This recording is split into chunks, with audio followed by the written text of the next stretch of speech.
जय हिंद। फिजिक्स के वर्ल्ड में फिजिकल क्वांटिटीज को दो पार्ट में बांटा गया है। पहला बांटा गया है स्केलर क्वांटिटी में, दूसरा बांटा गया है वेक्टर क्वांटिटी में। आज हम समझेंगे कि पहले फिजिकल क्वांटिटीज क्या होते हैं। तो एक एग्जांपल ले लेते हैं। एज एग्जांपल की बात करते हैं, ये गमला आप देख पा रहे हैं, ध्यान से देखिएगा। इस गमले के बारे में अगर मैं आपसे पूछूं तो आप क्या बताओगे? आप बताओगे कि इसमें जो फ्लावर्स हैं वो कैसे हैं, वॉयलेट कलर के हैं, और इसमें जो लीव्स है उनका कलर ग्रीन है। एक पॉट है जो व्हाइट कलर का है, ये पॉट चीनी की मिट्टी के बर्तन का बना हुआ है। और ये जो गमला है, ये इसमें जितने भी ऊपर का मटेरियल है वो पूरा प्लास्टिक से बना हुआ है, दिख भी रहा है प्लास्टिक का है। तो आप इसको डिफाइन कर पा रहे हो, डिस्क्राइब कर पा रहे हो। क्या आप इसमें संख्या मेजर कर पाओगे कितने फ्लावर्स है? क्योंकि मैंने मेजर किया है तो इसमें 20 फ्लावर्स है, यानी कि हम इसकी संख्या को मेजर कर पा रहे हैं।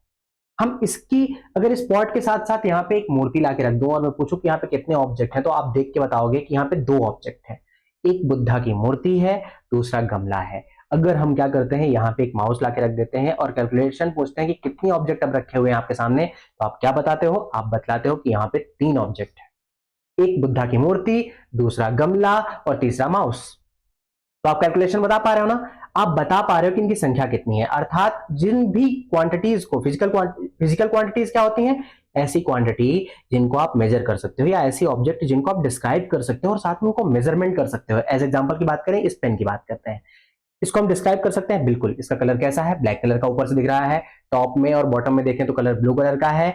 चलती किस कलर से है? तो पेन ब्लू कलर की पेन चलती है। और इसकी लेंथ अगर मैं मेजर करके बताऊं तो ये लगभग 14 सेंटीमीटर की है। तो हम मेजरमेंट भी कर पा रहे हैं इसका और इसको डिस्क्राइब भी कर पा रहे हैं। तो ये एक फिजिकल क्वांटिटी है, हम इसको फील कर पा रहे हैं। अगर हम मूर्तियों की बात करें, गमले की बात करें, माउस की बात करें, तो इन सबको हम फील कर पा रहे हैं। तो ये क्या है? ये एक फिजिकल क्वांटिटी है जिनको हम डिस्क्राइब कर सकते हैं, फील कर सकते हैं। चाहे हम टेम्परेचर की बात करें, हम टेम्परेचर को फील कर पाते हैं ना, तो फिजिकल क्वांटिटी है। हम एयर को फील कर पाते हैं ना, तो वो फिजिकल क्वांटिटी है। ठीक है ना? तो ये सभी की सभी फिजिकल क्वांटिटी कहलाती हैं। अगर हम इनका वेट माप सकते हैं, मान लीजिए इनका वेट कितना है, 500 ग्राम है, तो आप कह सकते हैं कि इनका वेट आप मेजर कर सकते हैं। और वो वेट क्या कहलाता है? वो मास कहलाता है। मास को वेट के फॉर्मेट में चेंज किया जा सकता है। तो मास आप मेजर कर पा रहे हो, यानी मास एक फिजिकल क्वांटिटी है। टेम्परेचर आप मेजर कर पा रहे हो, डिग्री सेल्सियस में आप मेजर करते हो ना टेम्परेचर को, तो टेम्परेचर एक फिजिकल क्वांटिटी है। इस पेन की लेंथ को मेजर कर पा रहे हो, तो ये एक फिजिकल क्वांटिटी है। अगर इस बॉटल की बात करें तो इस बॉटल में जो वाटर है, आप देख रहे हैं बॉटल को फील कर पा रहे हैं, इसमें वाटर है। तो इस वाटर के अमाउंट को आप लीटर में, मिलीलीटर में मेजर कर पाते हो, तो ये भी एक फिजिकल क्वांटिटी है। इस बॉटल को आप टच कर पाते हो, तो ये भी एक फिजिकल क्वांटिटी है। अगर मोबाइल की बात करें तो ये भी एक फिजिकल क्वांटिटी है। यानी ये सभी फिजिकल क्वांटिटीज हैं जिनको आप टच कर पा रहे हो, फील कर पा रहे हो, मेजर कर पा रहे हो। अब चलिए समझते हैं, फिजिकल क्वांटिटी तो हमने समझ लिया। अब हम समझते हैं कि स्केलर क्वांटिटी क्या होती है। ठीक है? अगर मैं इसी की बात करूं, इसी इमेज की जो आपको सामने दिख रहा है, एक बुद्धा की मूर्ति रखी हुई है और एक क्या रखा हुआ? गमला रखा हुआ है। अगर मैं पूछूं कि इनकी संख्या कितनी है, तो आप क्या बताएंगे? आप आराम से कहेंगे कि इनकी संख्या कितनी है? 2 है। अगर मैं यहाँ पे एक बॉटल साथ में ला के रख दूं आपके, और मैं पूछूं कि इनकी संख्या कितनी है, तो आप क्या बताओगे? आप कहोगे इनकी संख्या, ऑब्जेक्ट की संख्या कितनी होगी? 3 होगी। एक बात बताओ, अगर हम इस गमले को लेफ्ट की जगह पे रखने पर राइट पे रख दें, तो ऑब्जेक्ट की संख्या में बदलाव हुआ? नहीं हुआ। आप अभी भी कहोगे कि 2 ही ऑब्जेक्ट है। अगर हम इसको सामने रख दें, तो क्या ऑब्जेक्ट की संख्या में बदलाव हुआ? हल्का सा देखते जाइए, आप कहेंगे नहीं, कोई बदलाव नहीं हुआ, संख्या 2 ही है। मतलब मेजरमेंट में फर्क नहीं पड़ा। चाहे आप लेफ्ट रखें, चाहे आप राइट रखें, चाहे आप ऊपर रखें, चाहे नीचे रखें, मतलब डायरेक्शन से कोई फर्क नहीं पड़ रहा है। इनकी कैलकुलेशन या मेजरमेंट हमेशा कितनी आ रही है? 2 ही आ रही है। अगर इन फूलों की बात करें तो इसको मैं चारों तरफ घुमा दूं, कोई फर्क पड़ता है? इसमें 20 फ्लावर्स हैं तो 20 ही रहेंगे, है ना? कैलकुलेशन में डायरेक्शन में क्या फर्क पड़ रहा है? अगर मैं इसको फ्लावर्स को ही पूरा टर्न कर दूं, रोटेट कर दूं, तो कोई फर्क नहीं पड़ता है। इसकी संख्या हमेशा क्या रहेगी? कांस्टेंट रहेगी। चाहे हम ऊपर से उल्टा कर दूं, चाहे सीधा करके रखूं, चाहे नीचे रखूं, चाहे बाहर रखूं, चाहे अंदर रखूं, कोई फर्क नहीं पड़ता है। डायरेक्शन का कभी भी फर्क नहीं पड़ता है। संख्या हमेशा उतनी ही रहेगी, मेजरमेंट हमेशा उतना ही रहेगा। बट अब हम बात करते हैं किसकी? फोर्स की। ध्यान दीजिएगा। मान लीजिए कि इस बुद्धा की मूर्ति पे मैं 1 न्यूटन का फोर्स अपने एक हाथ से लगा रहा हूं, तो इसमें क्या हो रहा है? मूवमेंट हो रहा है। फोर्स चूंकि रीजन होता है किसका? मूवमेंट का। फोर्स ही वो फिजिकल क्वांटिटी है जो रीजन किसके लिए है? मूवमेंट के लिए है। किसी भी ऑब्जेक्ट को मूवमेंट कराने के लिए फोर्स की आवश्यकता पड़ती है, ठीक है ना? तो जब मैंने इस पे 1 न्यूटन का फोर्स लगाया तो इसमें मूवमेंट हुआ। अब अगर मैं इसमें 1 न्यूटन का फोर्स और लगा दूं तो मूवमेंट और तेजी से होने लगेगा ना? चलिए ट्राई करते हैं। मैंने 1 न्यूटन का फोर्स दूसरे हाथ से लगा दिया और इसका मूवमेंट और तेजी से होने लगा। यानी कि जब 1 न्यूटन का फोर्स लगा तब मूवमेंट धीमा हो रहा था, जब 2 न्यूटन का फोर्स लग गया तब मूवमेंट क्या हो गया? तेज होने लगा ना? चलिए एक बार और लगाते हैं, बस समझने की कोशिश कीजिएगा। इसमें मैंने 1 न्यूटन का फोर्स लगा दिया, ये चलने लगा। अब मैं दूसरे न्यूटन का फोर्स लगा रहा हूं इस पे, ध्यान दीजिएगा। ये क्या ये और तेज चल रही है? नहीं, ये तो रुक गई। ऐसा क्यों हुआ? पहले तो ज्यादा तेज चलने लगी थी जब हमने 2 न्यूटन का फोर्स लगाया था तो। पर अब यहां पे जब हमने 2 न्यूटन का फोर्स लगाया तो इसकी स्पीड रुक गई, ये आगे ही नहीं बढ़ रही है। क्यों नहीं बढ़ रही है? अब आप कहोगे सर आप दोनों अपोजिट डायरेक्शन से फोर्स लगा रहे हो और आप बता रहे हो कि वो रुक क्यों गई है। वो तो रुकेगी ही ना जब दोनों साइड से बराबर फोर्स लगाओगे और अपोजिट डायरेक्शन में लगाओगे। क्यों? क्योंकि तब टोटल फोर्स, अगर पहले कंडीशन की बात करें तो टोटल फोर्स 2 न्यूटन हो गया था, लेकिन यहां पे तो अपोजिट डायरेक्शन से लग रहा है ना, तो टोटल तो 0 फोर्स हो गया ना। पर लगा तो मैं 2 न्यूटन ही लग रहा हूं, एक न्यूटन राइट से, एक न्यूटन लेफ्ट से, पर फिर भी 0 हो रहा। क्यों? क्योंकि अपोजिट डायरेक्शन से है। तो एक बात बताइए कि फोर्स जब अपोजिट डायरेक्शन से लगा तो 0 हो गया, चाहे भले 2 न्यूटन का लगा, लेकिन जब सेम डायरेक्शन से लगा तब 0 नहीं हुआ।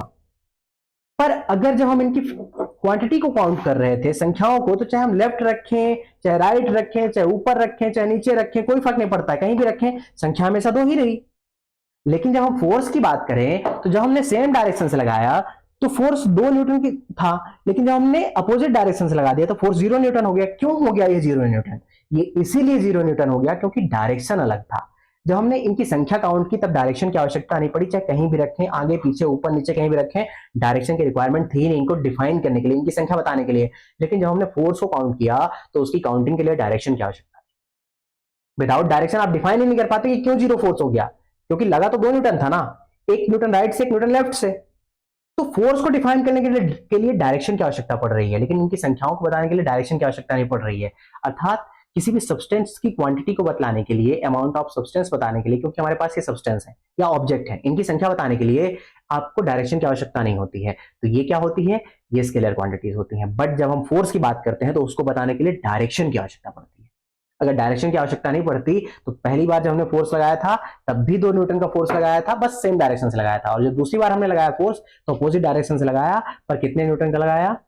तब भी 2 न्यूटन का लगाया, लेकिन टोटल 0 हो गया। क्यों? क्योंकि डायरेक्शन अलग था। तो आप खुद ही कह रहे हो कि सर फोर्स अपोजिट डायरेक्शन से लग रहा है तो वैल्यू 0 आ रही है, यानी कि फोर्स को डिफाइन करने के लिए डायरेक्शन की आवश्यकता पड़ रही है। पर ऑब्जेक्ट या सब्सटेंस की वैल्यू या काउंटिंग डिसाइड करने के लिए, क्वांटिटी डिसाइड करने के लिए डायरेक्शन की आवश्यकता नहीं पड़ी। तभी तो इसमें 20 फ्लावर्स थे तो 20 ही फ्लावर रहे ना, चाहे ऊपर रखो, चाहे उल्टा रखो, चाहे नीचे रखो, फर्क नहीं पड़ता, डायरेक्शन से फर्क नहीं पड़ता। बट फोर्स पे डायरेक्शन से फर्क पड़ता है, समझ रहे हो ना? अगर मैं एक डायरेक्शन पीछे से फोर्स लगा दूं, 1 न्यूटन का, एक न्यूटन का फोर्स राइट साइड से लगा दूं, तो इसका चलने का एंगल बदल जाएगा, मूवमेंट अलग डायरेक्शन में होने लगेगा, फोर्स की वैल्यू अलग हो जाएगी। तो ये क्या होगा? फोर्स अलग अलग डायरेक्शन से लग के इसमें अलग अलग प्रकार की प्रॉब्लम्स क्रिएट कर रहा है, मतलब अलग अलग प्रकार के इफेक्ट दिखा रहा है।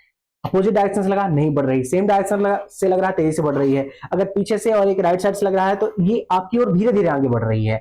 यानी कि अलग अलग प्रकार के इफेक्ट फोर्स अलग डायरेक्शन से लगने के कारण पैदा करता है। तो फोर्स को मेजरमेंट करने के लिए, उसको बताने के लिए, उसको डिस्क्राइब करने के लिए आपको क्या, आपको डायरेक्शन की भी आवश्यकता पड़ेगी और आपको मैग्नीट्यूड यानी उसकी वैल्यू भी बतलाने की आवश्यकता पड़ेगी। तो फोर्स क्या है? फोर्स एक वेक्टर क्वांटिटी है, बट अगर ऑब्जेक्ट या सब्सटेंस की बात करें तो इनकी संख्या क्या है? ये एक स्केलर क्वांटिटी है। तो समझ में आ गया ना स्केलर क्वांटिटी क्या होती है, वेक्टर क्वांटिटी क्या होती है। स्केलर क्वांटिटी जिसमें डायरेक्शन की आवश्यकता ही नहीं बताने के लिए, और वेक्टर क्वांटिटी जिनको बतलाने के लिए डायरेक्शन की आवश्यकता होती है। तो स्केलर क्वांटिटी की डेफिनेशन दी हुई है यहाँ पे, जितनी भी क्वांटिटीज है जो भी लिखी हुई है सभी की सभी स्केलर क्वांटिटीज हैं। एज एग्जांपल की बात करते हैं, आप इस इमेज में देख रहे होंगे कि 4 सेव रखे हुए हैं। कितने सेव रखे हुए हैं? 4 सेव रखे हुए हैं। अगर आप ध्यान से देखें तो इस इमेज में 4 सेव रखे हुए हैं, और इन चारों सेव में चाहे आगे रखे हो, चाहे पीछे रखे हो, चाहे ऊपर रखे हो, चाहे नीचे रखे हो, फर्क नहीं पड़ता है, 4 के 4 ही रहेंगे। लेकिन अगर हम यहीं पे बात करते हैं कि इसमें, इस ऑब्जेक्ट में टॉप वाले और बॉटम वाले ऑब्जेक्ट में अगर आप ध्यान से देखें तो टॉप वाले ऑब्जेक्ट में 1 न्यूटन का फोर्स सेम डायरेक्शन से लग रहा है, तो वो जो बॉक्स है वो मूवमेंट कर रहा है, ऊपर लिखा हुआ है ना मूविंग, तो वो मूवमेंट कर रहा है क्योंकि फोर्स सेम डायरेक्शन से लग रहा है। लेकिन जब नीचे वाले इमेज की बात करें तो वहां फोर्स अपोजिट डायरेक्शन से लग रहा है, तो वो ऑब्जेक्ट स्टॉप हो गई है और टोटल फोर्स क्या हो गया? 0 हो गया है। तो फोर्स क्या है? एक वेक्टर क्वांटिटी है। अब आगे ध्यान से देखिएगा, ये वेक्टर क्वांटिटी की डेफिनेशन है कि जिन भी फिजिकल क्वांटिटी को डिस्क्राइब करने के लिए उनके मैग्नीट्यूड और डायरेक्शन दोनों की आवश्यकता पड़े, वो वेक्टर क्वांटिटीज हैं। बाकी सभी के सभी एग्जांपल वेक्टर क्वांटिटीज के हैं। इन सभी के बारे में हम बारी बारी से पढ़ेंगे जब हम फिजिक्स की क्लासेस को अटेंड करेंगे। बट अभी ये क्लास केवल आपको सिंपली ये समझाने के लिए थी कि वेक्टर क्वांटिटी क्या है और स्केलर क्वांटिटी क्या है, क्यों वेक्टर क्वांटिटी में डायरेक्शन की आवश्यकता पड़ती है और क्यों स्केलर क्वांटिटी में डायरेक्शन की आवश्यकता नहीं पड़ती है। तो आप ये समझ गए हैं। चलिए खुश रहिए, मस्त रहिए, पढ़ते रहिए। जय हिंद, धन्यवाद।